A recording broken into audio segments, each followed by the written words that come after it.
నమస్తే అండి. ఈరోజు మనం కమర్షియల్ కనెక్షన్ ఎలా కొట్టాలనేది ఈ వీడియోలో చూద్దాము. ఇప్పుడు మనము ఎస్‌డిఎంఎస్ ఓపెన్ చేశాక ఇక్కడ అకౌంట్స్ ఉంటదండి. ఈ కమర్షియల్ కనెక్షన్ అకౌంట్స్‌లోనే కొట్టాలి. అకౌంట్స్‌లో ఇక్కడ ప్లస్ తీసేసుకోండి. ప్లస్ తీసేసుకొని ఇక్కడ హోటల్ పేరు ఏదైతే ఉంటుందో హోటల్ పేరు, కంపెనీ పేరు మీ ఇష్టం. వేరుకిస్తే వాళ్ళ పేరు కొట్టండి కంపెనీ నేము.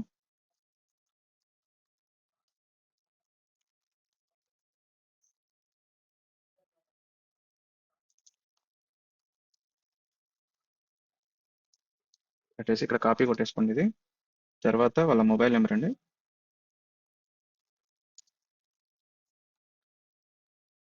కొట్టేసాక ఇక్కడ ఐడెంటిటీస్ వాళ్ళు హోటల్ గాని సేమ్ టీఓఏ తీసేసుకొని వాళ్ళు కరెంట్ బిల్ అంటే కరెంట్ బిల్ ఇస్తారు. రెంట్ అంటే రెంటల్ అగ్రిమెంట్ ఇస్తారు. నేనైతే ఎలక్ట్రిసిటీ తీసుకున్నాను. ఎలక్ట్రిసిటీ కొట్టేస్తున్నా. ఎలక్ట్రిసిటీ బిల్ కొట్టేసానండి. ఇప్పుడు నెక్స్ట్ అకౌంట్ డీడప్ కొట్టండి. ఇక్కడ అకౌంట్ డీడప్ అయిపోయింది. నెక్స్ట్ రిలేషన్‌షిప్‌లోకి రండి. రిలేషన్‌షిప్‌లోకి వచ్చి మీద ఏదైతే ఇక్కడ ప్లస్ ఉంది కదండీ! ప్లస్ తీసేసుకోండి. మీద ఏదైతే పేరు కొట్టారో అదే పేరు ఇక్కడ పేస్ట్ చేసేయండి.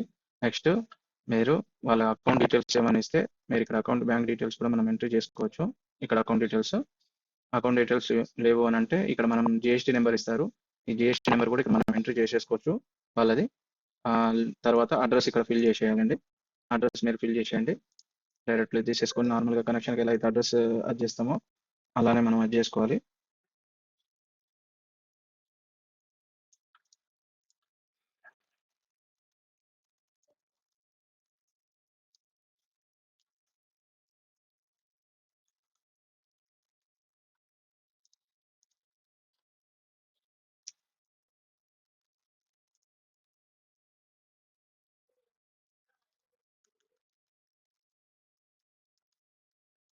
అడ్రస్ ఇక్కడ కొట్టేశాక ఓకే కొట్టేసండి. ఇక్కడ సైట్ డీడప్ ఉంటుంది. నెక్స్ట్ సైట్ డీడప్ కొట్టాలి. సైట్ డీడప్ కొట్టాక డైరెక్ట్ సైట్ డీడప్ అయిపోయిందండి. ఇక్కడ రిలేషన్‌షిప్‌లోకి మళ్ళీ వచ్చేసి ఇక్కడ రిలేషన్‌షిప్‌లో ప్లస్ వచ్చింది. ప్లస్ తీసేసుకోండి. కంట్రోల్ ఎస్ కొట్టేసేయండి. ఇక్కడ కంట్రోల్ ఎస్ కొట్టేసాను. రిలేషన్‌షిప్ క్రియేట్ అయింది. క్రియేట్ అయినాక నెక్స్ట్ ఓపెన్ చేసి ఇక్కడ కనెక్షన్ కేటగిరీ కమర్షియల్ కమర్షియల్ ఇక్కడ మీరు టిక్ చేసేది నార్మల్ కనెక్షన్ అయితే నార్మల్ 19 కేజీ జనరల్ ప్యాకేజ్ లేదంటే 19 కేజీ ఎక్స్ట్రా జనరల్ ప్యాకేజ్ తీసేసుకుంటున్నాను నేను. ఏ స్కీమ్ కింద ఇస్తున్నారు మీ దగ్గర ఏ స్టాక్ ఉందో చెక్ చేసుకొని ఆ స్టాక్ మీరు అది చేయండి. నెక్స్ట్ ఇక్కడ ఒకసారి మీరు కంట్రోల్ వేసి కొట్టేసి సిఎల్డిపి డీడప్ అనేది వన్ టైమే కొట్టాలి. ఒకసారి కొట్టేసి రిఫ్రెష్ కొట్టండి.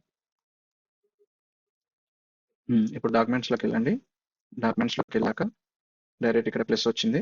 ప్లస్ తీసేసుకొని డైరెక్ట్ ఎస్వి న్యూ కనెక్షన్ తీసేసుకోండి. డిఫాల్ట్ కొట్టండి. ఇక్కడ ఎన్ఎఫ్ఆర్ మీరు తీసేయండి. ఇక్కడ రెగ్యులేటర్ కూడా తీసేయండి. పిఆర్ తోటి ఇస్తే పిఆర్ ఉంచేసేయండి. రెగ్యులేటర్ ఉంచేయండి. లేకపోతే చాలా మంది రెగ్యులేటర్ లేకుండానే ఇస్తాం కాబట్టి రెగ్యులేటర్ లేకుండా తీసేసుకోండి. ఇక్కడ డైరెక్ట్ డీజీసీసీ నెంబర్ ఇచ్చేసేయండి. సింగిల్ అయితే సింగిల్, డబల్ అయితే డబల్. ఇక్కడ మీరు ఎన్ని సిలిండర్లు అయినా అన్ని సిలిండర్ల కనెక్షన్ ఇవ్వచ్చు. ఇక్కడ ఇది చేసేసుకొని డైరెక్ట్ ఇక్కడ సబ్మిట్ ఇన్వాయిస్ కంప్లీటెడ్